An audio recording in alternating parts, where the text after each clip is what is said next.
नमस्कार सर्वांना, कसे आहात सगळे? मजेत ना? मी विनंती तुम्हा सर्वांना गुरुपौर्णिमेच्या खूप खूप शुभेच्छा.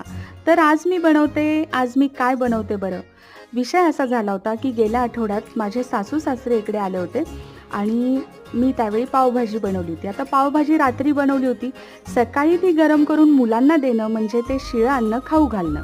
यावरून विषय नको वाढायला म्हणून ती पावभाजी बेस्ट गेली आणि माझ्या मुलीचं एकच रडगाणं चालू झालं की मम्मी तू पावभाजी दिलीच नाही. दुसऱ्या दिवशी पावभाजी किती छान लागते, तू असंच केलं तसंच केलं. म्हटलं चला दोन्ही पोरांना खुश करूया, मस्तपैकी मसाला पाव बनवूया. तर आता आपण बनवतोय मसाला पाव अगदी साध्या सोप्या पद्धतीने.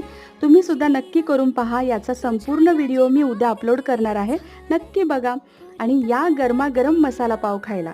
कसा झाला नक्कीच सांगा. लाईक कमेंट शेअर करा आणि जाता जाता सबस्क्राईब करा. Bye bye.